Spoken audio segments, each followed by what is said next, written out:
Pagkatapos mong magtakbir ng takbiratul ihram, babasahin mo yung du'aul istiftah.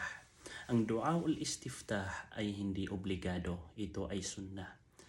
Pero dahil ang mahal na propeta sallallahu alaihi wasallam ay ginagawa niya to, kailangan din natin gawin nang sa gayon ay makumpleto ang gantimpala ng ating sala, inshaallah. So ano ba yung du'aul istiftah na babasahin natin bago natin basahin ang suratul Fatiha? Allahumma ba'id baini wa baina khatayaya kama ba'adta baina al-mashriq wal maghrib. O Allah, ilayo mo ako mula sa aking mga kasalanan tulad ng paglayo mo sa silangan at kanluran. Allahumma naqqini min al-khataya kama yunaqqa ath-thawb al-abyad min ad-danas. O Allah, linisin mo ako mula sa mga kasalanan tulad ng paglinis ng puting damit mula sa dumi. Allahumma agsil khatayaya bilma'i wal-thalji wal-barad.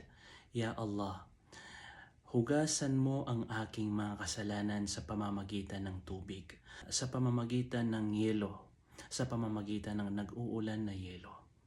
Nang sa gayon ay masiguradong wala nang matitira sa iyong mga kasalanan. Yun po ang dahilan.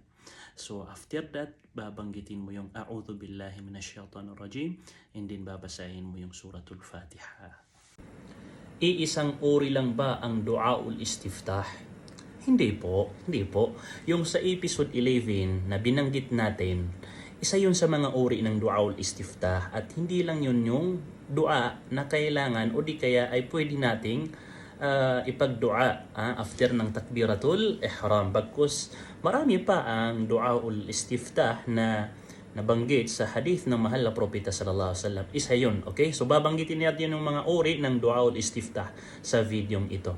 Una sa lahat, sa hadith ni Jabir radiyallahu anhu, yung du'aul istiftah ganito: سبحانك اللهم وبحمدك وتبارك اسمك وتعالى جدك ولا إله غيرك وجهت وجهي للذي فطر السماوات والأرض حنيفا وما أنا من المشركين إن صلاتي ونسكي ومحياي ومماتي لله رب العالمين. Unang klase yan ha. Sa hadith naman ni Abu Hurairah radiyallahu anhu is yung binanggit natin sa episode 11. Sabi niya, Allahumma ba'id baini wa baina khatayaya kama ba'adta baina al-mashriqi wal maghrib. Allahumma naqqini min al-khataya kama yunaqqa ath-thawb al-abyad min ad-danas. Allahumma agsil khatayaya bil ma'i wath-thalji wal barad. Yun yung pangalawang klase. Pangatlong klase naman, okay? Sa hadith ni Anas, Alhamdulillahi hamdan kathiran tayyiban mubarakan fihi. Yun lang, di ba? Maikli lang. So, sa ibang hadith naman, sa hadith ni Ibn Umar, Allahu akbar kabira walhamdulillahi kathira wa subhanallahi bukrata wa asila. Oh, di ba? Sa mga athar naman ni Umar bin Khattab radiyallahu anhu, سبحانك اللهم وبحمدك وتبارك اسمك وتعالى جدك ولا إله غيرك. So kung titingnan natin, limang klase yung takbiratul ihram na pwede nating gawin. And then, saan ba yung mas mainam na gamitin dito? Al-afdal ay yatatabba' al-mar'u al-istiftahat al-warida wa thabita an Rasulillah sallallahu alaihi wasallam. Ang mas mainam ay lahat mo ito gamitin. Halimbawa, sa salatul fajr, ibang du'aul istiftah ang ginamit mo. Sa salatul dhuhr, ibang du'aul istiftah. Sa salatul asr, ibang du'aul istiftah. So lahat mo ito gagamitin sa magkakaibang salah. Yan po ang pinakamainam. Ikhtara hada Ibn Taymiyyah, yan ang pinili ni Ibn Taymiyyah na, at si Sheikh Abdul Rahman As-Sa'di, si Sheikh Bin Baz, si Sheikh Albani, si Sheikh Ibn Uthaymin. Yan ang mas mainam na lahat ng sunnah ay lahat mo gampanan at lahat mo gawin. Limada? Bakit? Liya'tiya bis sunani kulliha, para lahat ng sunnah ay lahat mo nagawa. Waliyakuna dhalika ihya'an lis-sunnah, upang buhayin natin ulit ang lahat ng sunnah ng mahal na propeta sallallahu alaihi wasallam. Yan lamang po, sana po ay may napulot tayong aral at pakishare na po sa iba nang sa gayon ay makapulot din sila ng aral. Assalamualaikum. Ano ba ang hatol ng Suratul Fatiha sa pagbabasa nito sa ating sala? Depende po yan sa kalagayan. Kung ikaw ay nagsasala na mag-isa ka, ito po ay obligado dahil ito ay kasama sa mga haligi ng ating sala. Kung ikaw lang na mag-isa ka halimbawa dyan ka sa bahay o di kaya ikaw nagsusunna, nagsasagawa ng sala sa masjid na mag-isa ka, dito obligado kang magbasa ng Suratul Fatiha. Toyeb. Pangalawa, kung ikaw ay ma'mum. Kung ikaw naman ay ma'mum ay nakadepende yan. Nakadepende yan kung ano ang pinagsasalahan nyo. Kung nagsasala kayo ng Salatul Fajr, Salatul Maghrib, Salatul Isha, kung saan naririnig mo yung sinasabi ng imam, yung pagbabasa ng imam ng Suratul Fatiha, dito hindi na po obligado sa iyo nang magbasa ka ng Suratul Fatiha. Ang obligado na lang sa iyo ay pakinggan ang iyong imam, okay? Pero kung sakaling ang iyong imam ay may sakta, ang ibig sabihin ng sakta ay yaong pagkatapos niyang magbasa ng Suratul Fatiha, waladdallin, amin. Pagkatapos nun ay medyo hihinto siya ng mga ilang segundo. Dito, kung kaya mong magbasa ng Fatiha, magbasa ka rito ng Fatiha. Okay? Pero kung hindi naman, wala siyang sakta, hindi ka na magbabasa. Makikinig ka sa kanya. Pangalawang sitwasyon, kung ikaw ay ma'mum. Okay? Kung ang pinagsasalahan ng iyong imam, kung ang iyong pinagsasalahan ng iyong imam ay Salatul Dhuhr, Salatul Asr, na kung saan hindi mo naririnig ang kaniyang pagbasa, dito obligado sa iyo bilang ma'mum na magbasa ka ng Suratul Fatiha. Okay? Obligado na magbasa ka ng Suratul Al-Fatiha. So sa madaling salita, pag naririnig mo yung imam na nagbabasa ng Suratul Fatiha, hindi ka nababasa.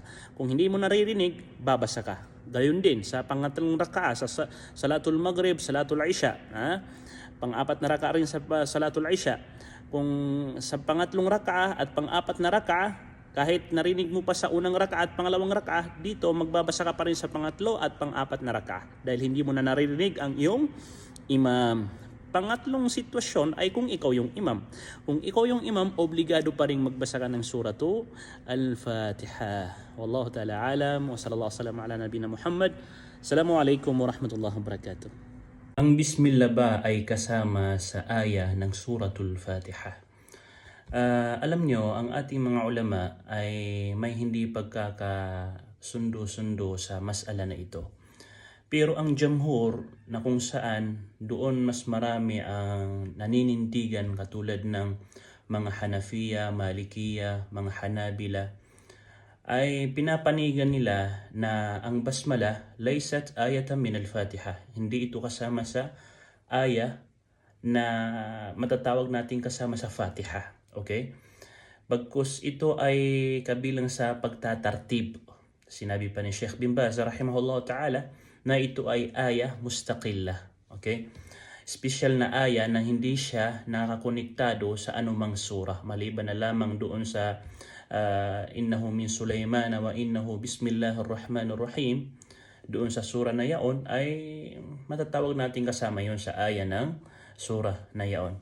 And then yung mga ulama naman tulad ng Shafi'iyya, sila yung nanindigan na ang bismillahir rahmanir rahim ay kasama sa mga aya ng Suratul Fatiha. Gayon pa man tayo, tinitingnan natin kung saan mas malapit ang dalil. Sino ang mas malapit sa kanya ang dalil. Dahil kung may dalil at kung gaano kalakas ang kanyang dalil, ganun siya kalapit sa katotohanan. Kasi iisa lang yung totoo. Okay? So, may mga dalil tayo na kasama na sa pinakamalakas na dalil sa hadith ni Abu Hurairah radiyallahu anhu na ito ay kasama sa mga hadith na sahih, rawahu Muslim, na sinabi ng mahal na propeta sallallahu alaihi wasallam, qala Allah Ta'ala, sinabi ng Allah Ta'ala, qasamtu as-salata baini wa baina 'abdi nisfain. Ginawa kong dalawang bahagi, hinati ko ang salah. Na ang ibig sabihin nito ayon sa mga ulama ng hadith, ito yung Suratul Fatiha. Ang salah dito na binanggit ng Allah Subhanahu wa Ta'ala. Hinati ko ang suratul Fatiha sa pagitan ko at sa pagitan ng aking alipin ng dalawang bahagi. Wali'abdi ma sa'al, at ibibigay ko sa aking alipin ang kanyang nanaisin, ang kanyang hihilingin. فَإِذَا قَالَ الْعَبْدِ, pag sinabi ng alipin, Alhamdulillah Rabbil Alamin, ang papuri ay tanging kay Allah subhanahu wa ta'ala, Rabbil Alamin, Panginoon ng lahat ng nilikha. قال الله تعالى, sasagutin siya ng Allah subhanahu wa ta'ala, Hamadani abdi, pinuri ako ng aking alipin. So dito sa hadith na ito, malinaw na ang Allah subhanahu wa ta'ala ang mismong nag-umpisa, na siya yung nagsabi sa hadith na ito, na pag sinabi ng aking alipin na Alhamdulillah Rabbil Alamin, dito nag-umpisa ang Allah subhanahu wa ta'ala, hindi sa Bismillahirrahmanirrahim. So ito ay pinakamalakas na dalil na kung saan ang Bismillahirrahmanirrahim ay hindi po kabilang sa aya ng suratu Al-Fatiha. Bagkus ang unang aya ng suratul Fatiha ay Alhamdulillahi Rabbil Alamin. Yan po ang malinaw na kasagutan sa ating tanong. Ang Bismillahirrahmanirrahim ay hindi po kabilang sa suratul Fatiha. At pangalawang dalil po ay ang ating mahal na propeta sallallahu alaihi wasallam, si Abu Bakar, si Umar, si Uthman, si Ali, lahat sila nagsasala, at sa tuwing sila ay nagsasala ng salatul Fajr, salatul Maghrib, salatul Isha, ay hindi mo maririnig ang Bismillahirrahmanirrahim. Hindi po. Pag sila ay nag-iimam, direkta ng Alhamdulillahi Rabbil Alamin. Pero binabasa pa rin yung Bismillahirrahmanirrahim na hindi itinataas yung boses. Allah Ta'ala alam. Kung ang imam nyo sa inyong masjid ay hindi marunong magbasa ng suratul Fatiha, kung saan ay napapalitan yung mga litra, hindi marunong ng mga mad, ito po ay nakakasira ng inyong sala. Kaya mas mainam na palitan ang imam na ito. Kung wala naman tayong mahanap na mas marunong kaysa sa kanya, so fattaqullaha mastata'tum. Katakutan niyo ang Allah subhanahu wa ta'ala sa abot ng inyong mga kaya. Pero obligado pa rin sa imam sa isang masjid na kailangan niyang matutong bumasa ng maayos, lalo na kung suratul Fatiha. Lalo na pag sinasadya ng tao na kaya naman niyang banggitin pero hindi niya binabanggit, pag sinasadya niya, halimbawa, yung waladhalin, kaya naman niya, pero kung basahin niya ay waladhalin, wala yung mga mad, at nag-iiba rin yung iba sa mga harf, litra, ito po ay makakasira ng ating sala. Allah Ta'ala alam. Kaya mas mainam yung mga imam na hindi masyadong gaano marunong. Tingnan nyo kung sino yung mas marunong sa inyo at sila yung gawin nating imam natin sa ating sala. Assalamualaikum. May narinig po akong dapat daw ay naririnig natin ang ating sarili sa tuwing tayo ay nagbabasa sa ating sala. Okay? Hindi po totoo. Hindi po kondisyon na marinig mo ang iyong sarili sa tuwing ikaw ay nagsasala. Maliban na lamang kung ikaw ay nagsasala ng Maghrib, Isha, Fajr, ito ay pwede mong iparinig sa iyong sarili. Lalo na kung ikaw ay imam, kailangan mong itaas yung boses mo. Pero kung ikaw mag-isa mo na salatul dhuhr, salatul asr, o di kaya ay yung pangatlong raka'a, pang-apat na raka'a na binabasa mo, hindi na po kondisyon na iparinig mo sa iyong sarili. Okay? So sapat na yung dila natin sa pagbanggit natin sa ating pinabasa. Wallahu ta'ala alam.